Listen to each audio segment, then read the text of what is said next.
네, 600명도 많은 숫자긴 합니다만 1000명씩 나오던 것과 비교하면 고무적인 숫자기는 하죠. 중요한 건 앞으로 이렇게 계속 줄어들 것인가일 텐데요. 코로나19를 전담 취재하고 있는 최종혁 기자와 짚어보겠습니다. 자, 최 기자, 600명대로 줄어든 게 23일 만이잖아요. 지금 우리가 처한 상황이 어디쯤인 건가요? 일단 정부의 입장을 추세선과 변곡점이라는 키워드로 한번 정리를 해볼 수가 있는데요. 네. 방역 당국은 현 추세를 확산이 멈추고 저지 국면에 진입을 했다. 혹은 이 정점을 지나고 완만하게 감소하는 국면을 보이고 있다라고 설명을 합니다. 그러니까 추세선에 대해서는 이렇게 설명을 하고 있고요. 네. 다만 보수적으로 판단하겠다라고 밝혔는데 이번 주에 전개되는 추이를 한번 보겠다는 겁니다. 그러니까 추세선은 감소하는 양상을 보이고는 있지만 네. 완벽하게 확산세가 꺾이는 변곡점을 지났다라고 판단하기에는 아직은 좀 이르다라는 겁니다. 네, 한 번 방심하면 코로나는 다시 또 퍼지니까요. 조심스럽죠. 맞습니다. 특히나 지금 시기적으로는 바이러스 활동이 왕성한 추운 겨울입니다. 또 날씨가 춥다 보니까 실내에서 생활하는 시간이 길지 않습니까? 네. 그러니까 바이러스 감염에 확산에 취약하다라고 볼 수 있는 거고요.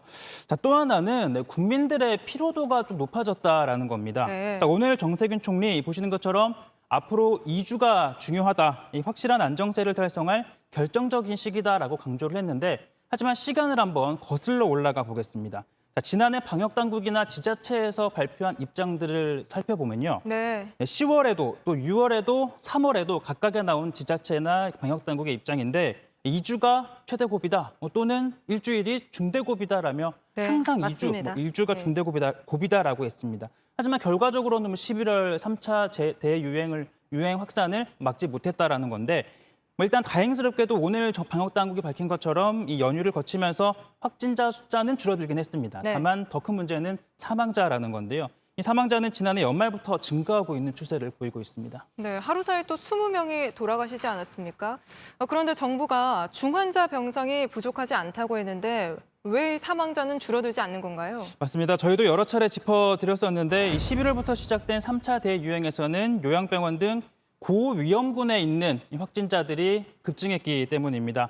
자, 현재 위중증 환자는 355명인데 그런데 이 시차를 두고 이 같은 위험한 상황에 이르는 분이 더 나오고 있다는 겁니다. 네. 자, 전문가들은 이 코로나19로 인한 사망은 통상 확진 판정을 받은 2주에서 3주 다음에 나오고 있다라고 보고 있는데 이 3차 재확산이 11월쯤부터 시작이 됐었잖아요. 하지만 이 사망자가 12월에서 증가세를 보였던 것에서도 그러한 분석을 알 수가 있습니다. 네. 자, 참고로 12월 마지막 주 한 주에는 하루 평균 확진자가 1000여 명에 이르기도 했었잖아요. 자, 현재까지 코로나19로 돌아가신 분 지난해 2월 첫 사망자가 나온 이후 962명입니다. 치명률로 따지면 1.52%인데 최근 일주일 사이 하루 평균 사망자 역시 22명입니다. 그러니까 제일 확실한 거는 확진자 수를 줄여야지 위중증 환자 그리고 사망자를 줄일 수 있다는 게 전문가들의 의견입니다. 네, 사실 이 확진자 수 자체를 줄이는 것도 중요하겠지만 그보다 더 사망자를 줄이는 게 정부의 중요한 목표가 돼야 되는 거잖아요. 맞습니다. 네. 정부도 그렇고 또 우리도 그렇고 코로나로 누군가는 하루 20명씩 돌아가시고 계시다는 거를 좀 염두를 하고 더 이상은 희생되는 분이 나오지 않기를 바라겠습니다.